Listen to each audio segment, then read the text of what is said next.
मुझे धन्यवाद बजट अभिभाषण पर उसके लिए धन्यवाद। माननीय सभापति महोदय, जो 25-26 का जो बजट की घोषणा की है, मुझे तो लगता है कि ये बजट महलों में बैठकर बनाया है। ये बजट जिस तरह से एक माँ जब बच्चा रोता है पालने में, उसको खुश करने के लिए रोना बंद हो जाए यूं करके वो झुंझुना पकड़ा देती है, तो उस झुंझुने को देखकर वो बच्चा चुप हो जाता है। उसी तरह से ये सत्ता पक्ष के जो भी हैं, वित्त मंत्री ने जो बजट घोषणा की है, तो वो राजस्थान की जनता को झुंझुनू पकड़ा दिया है। उस झुंझुनू से जनता खुश हो जाएगी। ये बजट है, इस बजट में कुछ नहीं है, ना आदिवासियों के लिए है, ना महिलाओं के लिए है, ना गरीब के लिए है, ना पिछड़ों के लिए है। खाली थोटी घोषणा इस बजट घोषणा में। माननीय सभापति महोदय, मैं जेजेएम की बात करूंगा।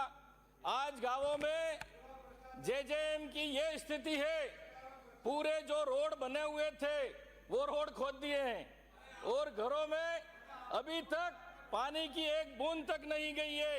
ये जेजेएम की व्यवस्था है। भले शहरों में कहो, हमारे डूंगरपुर विधानसभा क्षेत्र में एक भी जेजेएम की टंकी बनी नहीं है और किसी घर तक घर नल की पानी की बात करते हैं, एक भी घर में एक बूंद पानी तक नहीं गया है। माननीय सभापति महोदय, मैं और भी क्या, माननीय सभापति महोदय, मैं कहना बिजली के खंभे के लिए बैठे थे। आपका नंबर आए तब बोल देना। माननीय सभापति महोदय, जो बोल रहे हैं बोलने दो। अपना नंबर आए तब जवाब दे देना। माननीय सभापति महोदय, माननीय सभापति महोदय, पिछले बजट में प्रत्येक विधानसभा क्षेत्र में 10-10 हैंडपंप और 5 ट्यूबवेल की घोषणा की थी। मेरे विधानसभा क्षेत्र में आज तक एक हैंडपंप का ठूठा तक नहीं लगा है। ये है इनकी घोषणा। ये भी जो बात कर रहे हैं, 1000 ट्यूबवेल खोदेंगे और 1500 हैंडपंप खोदेंगे। अरे जो पहले दिए हैं उनको तो खोदो एक बार, उसके बाद तुम 1500 और 1000 तो खोदो। मैं कहना चाहता हूं माननीय सभापति महोदय, आज हर पंचायत तो प्राइवेट लोगों को बुला के गांवों में 1000-2-2 हजार में ठीक कराना पड़ते हैं। तो मैं चाहता हूं कि इस बजट घोषणा में इनको हैंडपंप मिस्त्री की भर्ती अलग से होनी चाहिए थी, लेकिन ये हैंडपंप मिस्त्री का इन्होंने कोई हवाला नहीं दिया। माननीय सभापति महोदय, सिंचाई की बात करते हैं, किसानों को पानी मिलना चाहिए, लेकिन इसमें आदिवासी, दलित, गरीब और माइनॉरिटी के प्रति इनके मन में भावना ही नहीं है कि आदिवासी आगे बढ़े। लेकिन हमारे माही का पानी, जाखम का पानी, जैसमन का पानी, सोमकमला अंबा का पानी जवाई ले जा सकते हैं, जालोर ले जा सकते हैं, चित्तौड़ ले जा सकते हैं, लेकिन डूंगरपुर जिले के माननीय सदस्य उनको नहीं दिया जा रहा है। एक मिनट पीछे बोलो। एक आदिवासी बहन को राष्ट्रपति भवन पहुंचा दिया और कहां पहुंचाना आदिवासियों को? सुनो बोलो तो। माननीय सभापति महोदय, मंदिर का उद्घाटन बुलाया था क्या?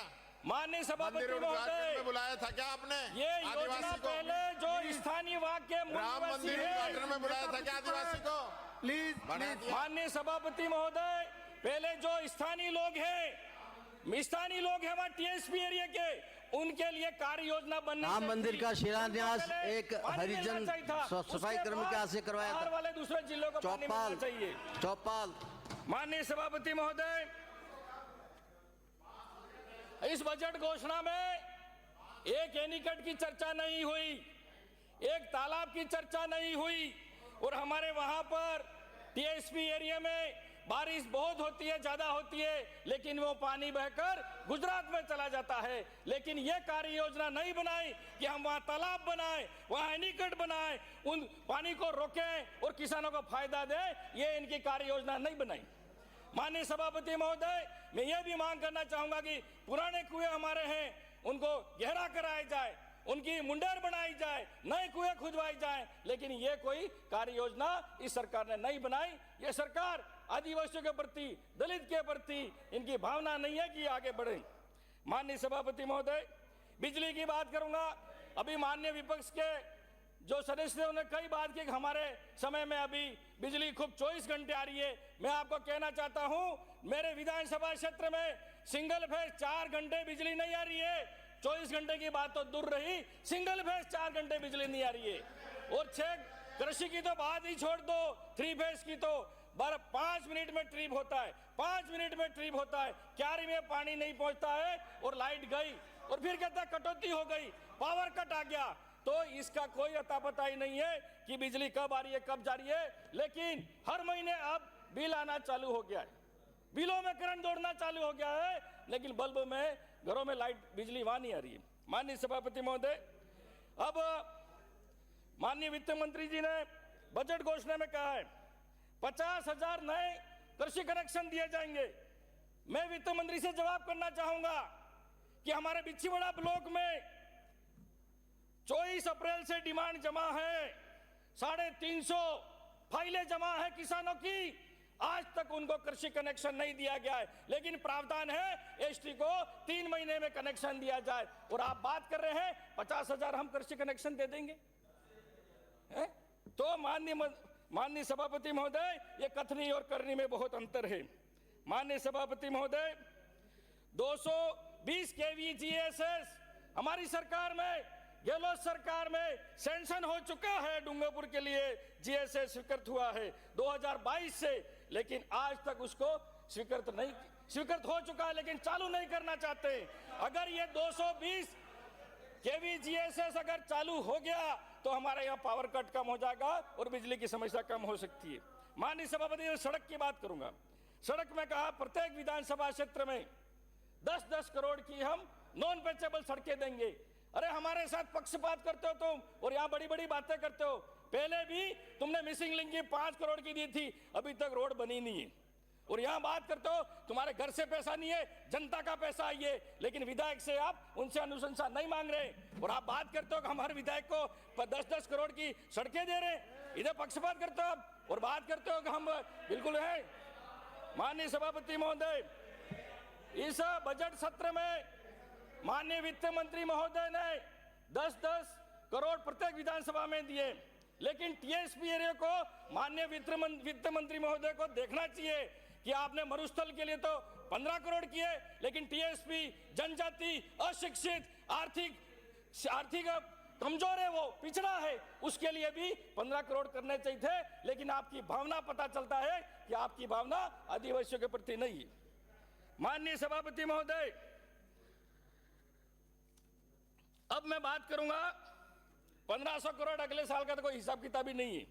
मंत्री जी पता नहीं रिमोट कंट्रोल से चल रहे हैं, मंत्री जी के पास पावर ही नहीं है, रिमोट कंट्रोल से चल रहे हैं। मैं साफ कह रहा हूं सभापति महोदय। माननीय सभापति महोदय, अभी बजट घोषणा में माननीय वित्त मंत्री महोदय ने 1750 करोड़ की घोषणा की है।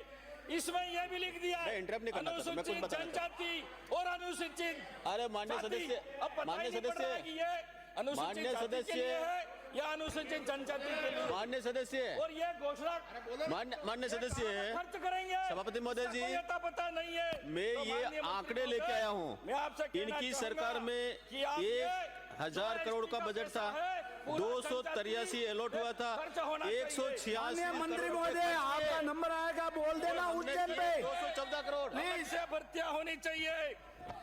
टीएसपी क्षेत्र में प्लीज आप विराजिए, विज्ञप्ति निकलनी चाहिए और अलग से भर्तियां होनी चाहिए, और जनसंख्या के आधार पर हमको आरक्षण मिलना चाहिए।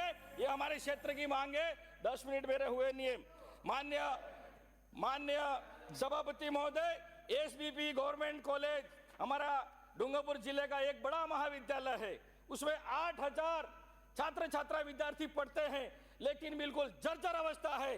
कभी भी वो गिर सकता है, कभी भी हादसा हो सकता है, लेकिन यहाँ पर इस बजट में भवन के लिए कोई घोषणा नहीं की। आज स्कूलों की हालत ऐसी है टीएसपी एरिया में कि बच्चे पेड़ के नीचे पढ़ रहे हैं, कमरे नहीं है, जर्जर है, लेकिन शिक्षा के लिए, भवन के लिए कोई बजट की घोषणा नहीं की है। इसमें 5000 लगभग सहपाठी विद्यार्थी भी आते हैं एग्जाम देने के लिए। माननीय सभापति महोदय, सामाजिक सुरक्षा की बात कर रहे हैं, समाप्त कीजिए। माननीय सभापति महोदय, समाप्त कीजिए। मनरेगा में कच्चे काम नहीं निकल रहे हैं। श्री 50 विकास दिन जी भी चौधरी। लोगों के 50 दिन भी लोगों के श्री नहीं हुए विकास हैं। जी चौधरी। और रोजगार नहीं मिल रहा है, उनको पलायन करना पड़ता है। विकास जी ये आपके चौधरी। माध्यम से कहना चाहूंगा, मनरेगा में टीएसपी एरिया में 200 दिन किए जाए और उनकी न्यूनतम मजदूरी 400 रुपए की जाए।